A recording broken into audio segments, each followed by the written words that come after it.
Sentir medo quando existe uma ameaça é algo natural, tanto para seres humanos quanto para os cachorros e gatos. No entanto, quando a sensação é exagerada, passa a ser considerada uma fobia e pode deixar os animais agressivos e estressados. Para ajudar a gente a entender e lidar com esse comportamento, hoje a gente recebe a veterinária Luana Rodrigues Borboleta e também a cachorrinha dela, a Bibi. Boa tarde, Luana. Boa tarde.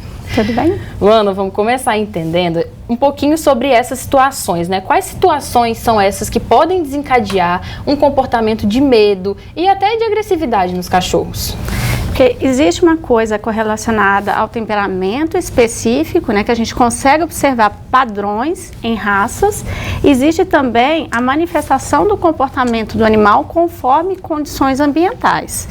Então, por exemplo, se esse animal interage de forma positiva no ambiente, ele se sente à vontade. Então, ele não precisa ser agressivo, ele não precisa, por exemplo, fazer todo aquele mecanismo de defesa de território, de defesa de alimento, de disputa, né? Porque muitas vezes a gente vê a agressividade do animal correlacionada à defesa própria, né? E ele vê aquilo ali como uma ameaça para ele. Então, para a gente, ser humano, é muito claro, mas para o animal, ele interpreta de uma forma diferente que a gente. E quais são os sinais que os animais dão que eles estão estressados ou com medo? O que a gente pode observar? A gente tem desde o animal que ele mostra uma agressividade mais ativa, né, que seria com alteração postural, por exemplo, de às vezes deixar a orelha em pé ou ela baixada, arrepiar pelo, mostrar os dentes, os olhos bem fixos, né, rosnar, avançar e até morder.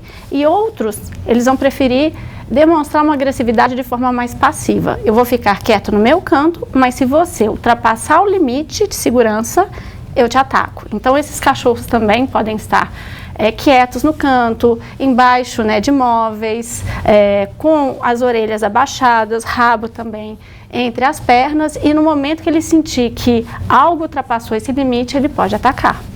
E você comentou também que em alguns cachorros isso faz parte do temperamento deles. Tem como mudar? Como é que a gente pode ajudar esses cachorros? Tem sim, porque assim, como eu mencionei, o comportamento do animal, ele é um reflexo também do ambiente onde ele vive, né? Então a gente tem raças que são consideradas mais tranquilas, mas se elas forem criadas em condição ruim, né? Esses animais podem se tornar agressivos. E da mesma forma, animais que a gente fala que são animais de guarda, né? Animais mais bravios, se eles forem bem criados, eles conseguem ficar tranquilos na presença de outros animais, de outras pessoas e tudo mais, né? Então depende muito da interação que a gente vai ter com o animal.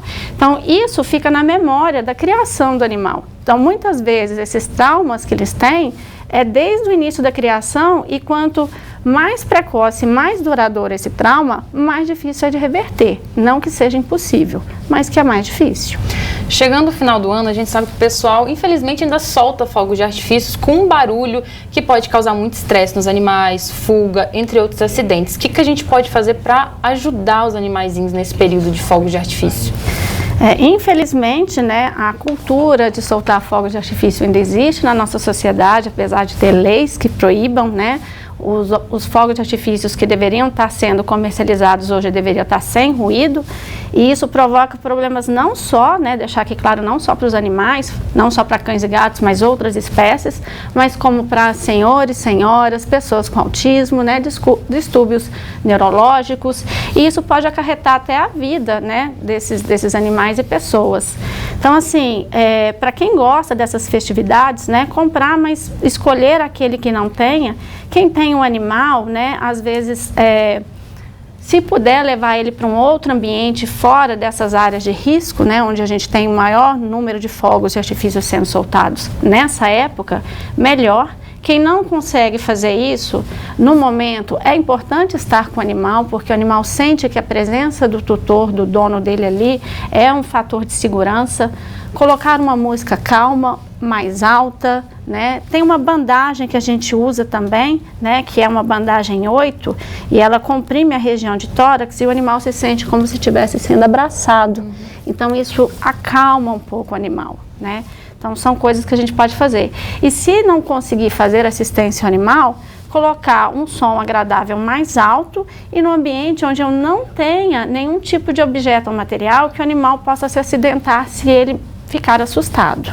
Luana, muito obrigada pela sua participação, obrigada para a Bibi também, que ela estava com muito medo, gente, porque aqui o estúdio tem muita luz, tem muita câmera, muita novidade, mas ela ficou calminha no colo da Luana. Muito obrigada pela participação de vocês, até uma próxima oportunidade. A gente que agradece. Obrigada.